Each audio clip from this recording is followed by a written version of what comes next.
Hello students, कल हमने windings का टॉपिक पढ़ा था जिसमें वाइंडिंग्स की परिभाषा, वाइंडिंग्स कितने प्रकार की होती है और उससे रिलेटेड कुछ टर्म्स के बारे में देखा था।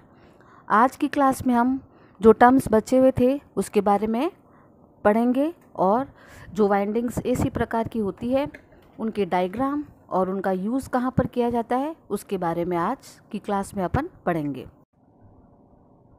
अगली परिभाषा है अपनी पोल पिच। दो संगत एवं असमान पोल के बीच की दूरी को पोल पिच कहते हैं या वह पोल पिच कहलाती है, जो खांचों की संख्या के रूप में व्यक्त की जाती है। पोल पिच बराबर स्टेटर के खांचों की कुल संख्या बटा पोल की संख्या, ये इसका फॉर्मूला है। अगला कॉइल पिच। कॉइल पिच किसे कहते हैं? एक कॉइल की दो एक्टिव साइड के बीच की दूरी को कॉइल पिच, वाइंडिंग पिच या कॉइल स्पैन कहते हैं या कॉइल स्पैन कहलाती है।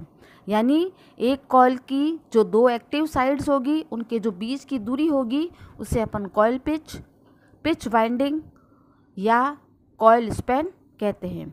यह दो एक्टिव साइड के बीच विद्यमान खांचों की संख्या के रूप में व्यक्त होती है।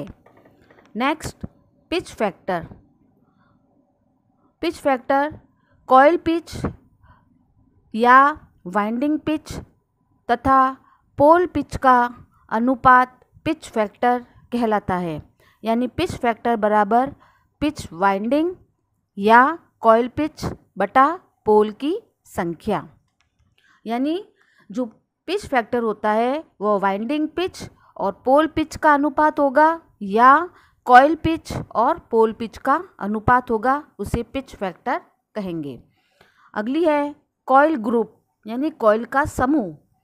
ग्रुप का मतलब समूह। एक से अधिक कॉइल्स को श्रेणी क्रम में संयोजित कर उनका समूह बना लिया जाए तो वह कॉइल ग्रुप कहलाता है। यानी एक से अधिक कॉइल्स को यदि अपन श्रेणी क्रम में जोड़कर उनका एक ग्रुप बना लेंगे, उनका एक समूह बना देंगे तो वह क्या कहलाएगा? Coil group. कॉइल ग्रुप को 3 स्टेप्स में अपन निकाल सकते हैं। नंबर फर्स्ट, कॉइल ग्रुप जो टोटल होगा उसका मान कैसे निकालेंगे? वो होगा फेजेस की संख्या इनटू पोल की संख्या। कॉइल ग्रुप प्रति फेज अगर अपने को निकालना है तो वो होगा कुल कॉइल ग्रुप बटे फेजेस की संख्या। और तीसरा, कॉइल ग्रुप प्रति फेज प्रति पोल, उसका मान होगा कुल कॉइल ग्रुप बटा फेजेस की संख्या इनटू पोल्स की संख्या।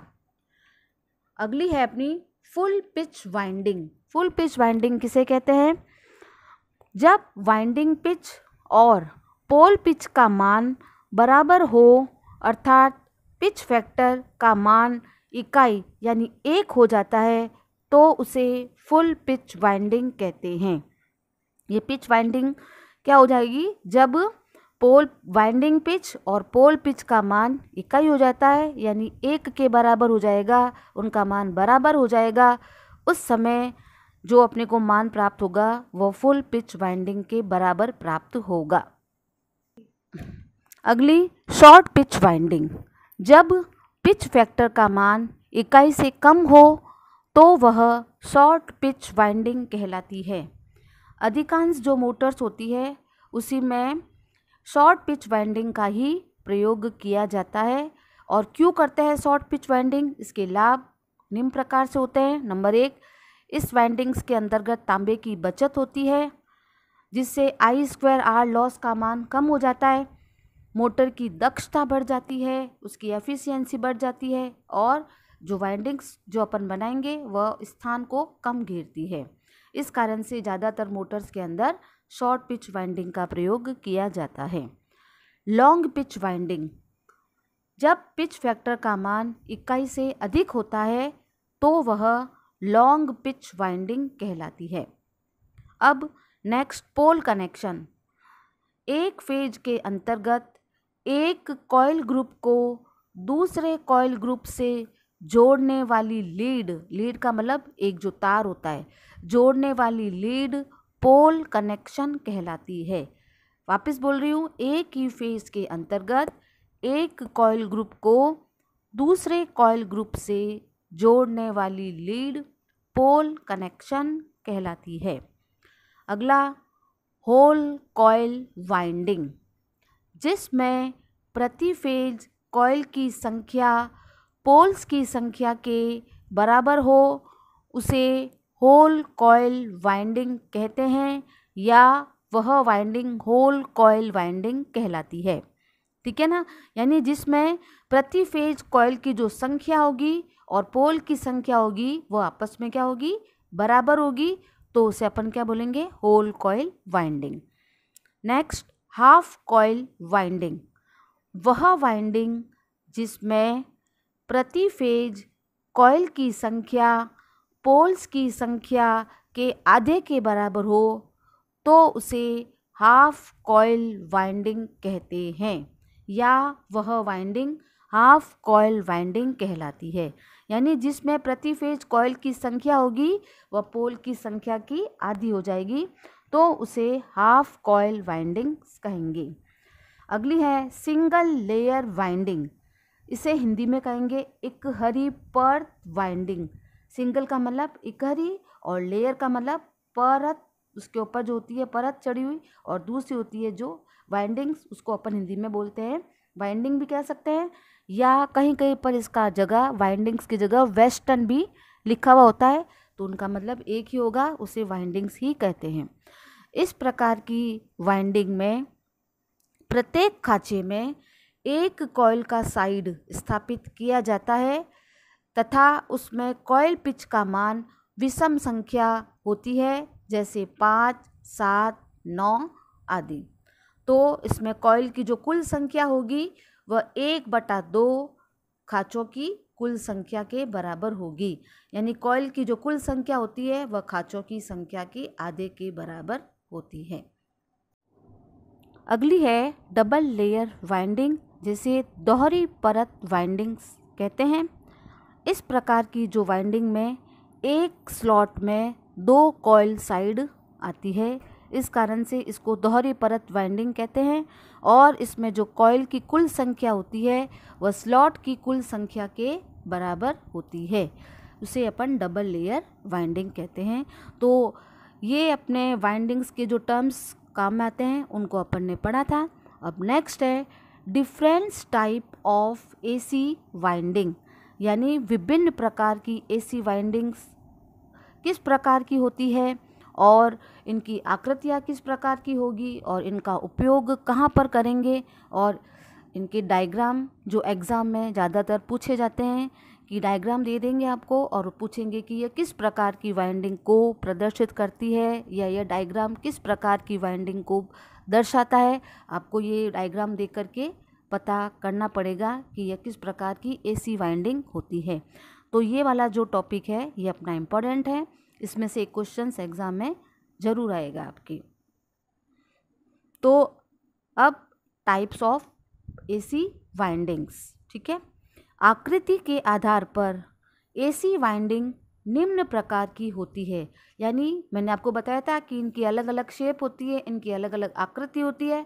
उस आकृति के आधार पर जो एसी वाइंडिंग होगी वह निम्नलिखित प्रकार की होती है। सबसे पहली होती है अपनी बास्केट वाइंडिंग।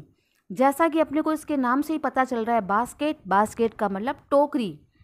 तो यह वाइंडिंग होती है जब इस वाइंडिंग को पूरा कर लेते हैं और पूरी होने पर इसकी वाइंडिंग की आकृति होगी वह बांस की टोकरी के समान प्रतीत होती है, इस कारण इसे बास्केट वाइंडिंग कहते हैं। ठीक है ना, कि यह वाइंडिंग अपन जब करेंगे और जब ये वाइंडिंग पूरी हो जाएगी उस समय जो इसकी आकृति हमको दिखाई देती है वह एक बांस की टोकरी के समान अपने को दिखाई देती है, इस कारण से इसे बास्केट वाइंडिंग कहते हैं।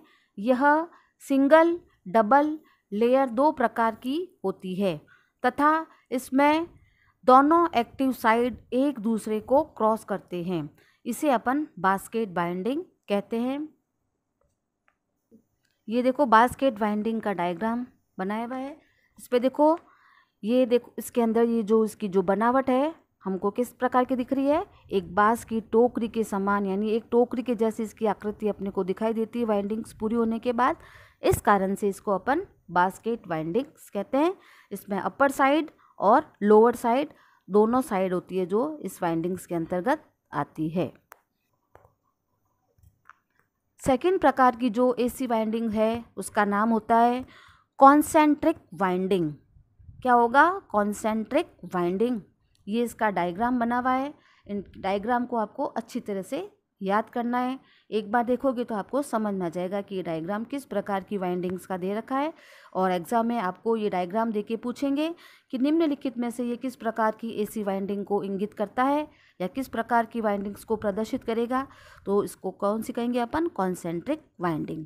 तो इसकी अब परिभाषा क्या होगी कि इस प्रकार की जो वाइंडिंग्स में एक कॉइल ग्रुप की सभी कॉइल सकेंद्रीय प्रकार की होती है तथा इसमें कॉइल एक दूसरे के ऊपर चढ़ी हुई नहीं होती है, यानी इसके ऊपर जो कॉइल होगी वह एक सकेंद्रीय प्रकार की होगी और इसमें जो कॉइल्स एक दूसरे के ऊपर चढ़ी हुई यानी ओवरलैप नहीं करती है। और इस प्रकार की जो वाइंडिंग होती है वह सिंगल फेज मोटर की वाइंडिंग्स में स्थापित की जाती है।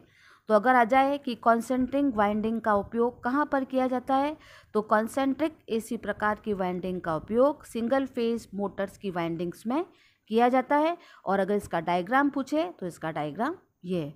तो पहली कौन सी हो गई, बास्केट वाइंडिंग, और दूसरी कौन सी हो गई अपनी कॉन्सेंट्रिक वाइंडिंग। अब तीसरी है स्किन वाइंडिंग। इसका डायग्राम एग्जाम में ज़्यादातर पूछा गया है कि ये डायग्राम किस प्रकार की वाइंडिंग का है। तो ये इसका डायग्राम अच्छी तरह से देखो, और अगर ये आपको क्वेश्चंस में अगर दिखे शॉर्ट क्वेश्चंस के अंदर तो ये डायग्राम किस प्रकार की एसी वाइंडिंग का होगा, स्किन वाइंडिंग। इसमें एक बड़े व्यास की कॉइल को लपेटा जाता है और उसे स्टेटर की खाँचों में स्थापित किया जाता है। चौथी है flat loop non overlap winding. कौन सी हो गई चौथी, flat loop non overlap winding. ये इसका डायग्राम। इस प्रकार की वाइंडिंग में समान कॉइल पिच की छोटे आकार की कॉइल को तैयार किया जाता है और उन्हें इस प्रकार स्थापित करते हैं कि वे एक दूसरे को क्रॉस नहीं करें। ठीक है ना, इसमें भी वापस वही कि एक दूसरे को जैसे दे रखा है नॉन ओवरलैप, यानी एक दूसरे को वो क्रॉस नहीं करती है। इस कारण से इसको अपन कौन सी बोलते हैं, नॉन ओवरलैप वाइंडिंग। और यह वाइंडिंग भी सिंगल फेज एसी के जो पंखे होते हैं उनमें इस प्रकार की वाइंडिंग को स्थापित किया जाता है। कौन सी winding, flat loop non overlap winding. तो अभी तक अपन ने कौन सी वाइंडिंग्स देखी है, 4 वाइंडिंग। एक हो गई बास्केट वाइंडिंग, एक हो गई कॉन्सेंट्रिक वाइंडिंग, तीसरी स्कैन वाइंडिंग और चौथी कौन सी हो जाएगी, flat loop non overlap winding. पांचवी प्रकार की जो वाइंडिंग होती है उसे फ्लैट लूप ओवरलैप वाइंडिंग या इसे चैन वाइंडिंग्स भी कहते हैं।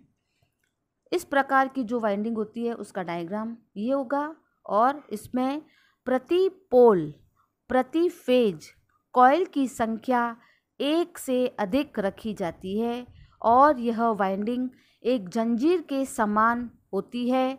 इस कारण से इसे चैन वाइंडिंग्स कहते हैं। ठीक है ना, फ्लैट लूप ओवरलैप वाइंडिंग्स का दूसरा नाम क्या होगा, चैन वाइंडिंग, क्योंकि यह वाइंडिंग्स एक चैन यानी एक जंजीर के समान अपने को दिखाई देती है। इस कारण से इसे चैन वाइंडिंग्स भी कहते हैं। और यह वाइंडिंग भी सिंगल फेज एसी के जो पंखे होते हैं उनमें स्थापित की जाती है। तो flat loop non overlap winding और फ्लैट लूप ओवरलैप वाइंडिंग या चैन वाइंडिंग होती है। इन दोनों प्रकार की जो वाइंडिंग्स होती है वह पंखों के अंदर स्थापित की जाती है।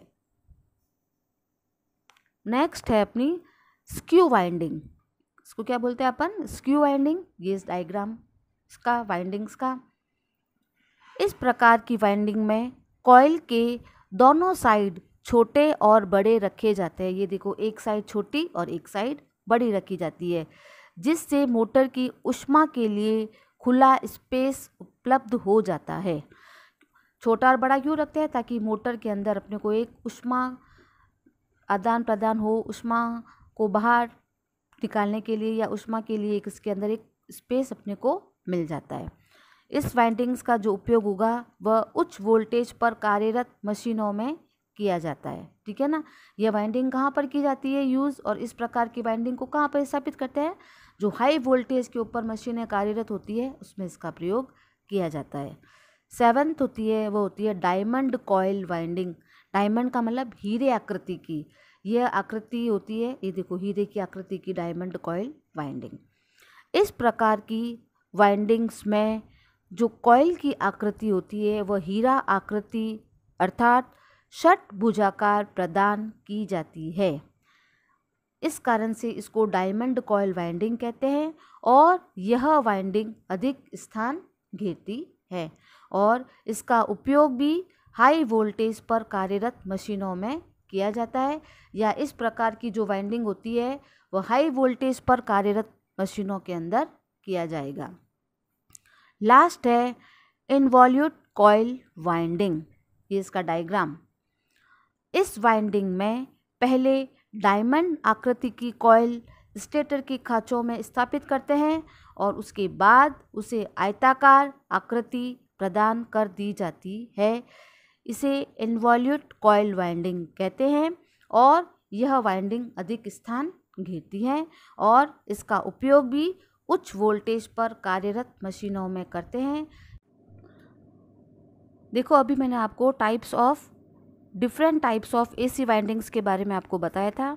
वापस एक बार उसको रिपीट कर रही हूँ। आकृति के आधार पर एसी वाइंडिंग्स होती है उसको निम्नलिखित भागों में बांटें और मुख्य तौर से उसको 8 भागों में बांटा है।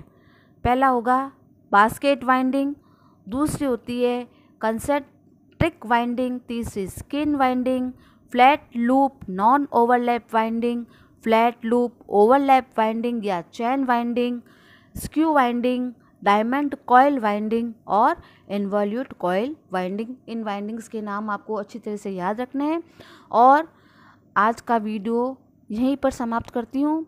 और अभी वीडियो के एंड में आपको जो आज पढ़ाया है डायग्राम, वाइंडिंग्स के जो डायग्राम है आपको मैं लास्ट में शेयर कर दूँगी ताकि आप उन डायग्राम को अच्छी तरह से देख के अपनी कॉपी में उसको ढंग से नोट कर सकें। नेक्स्ट वीडियो अगली क्लास में। Thank you.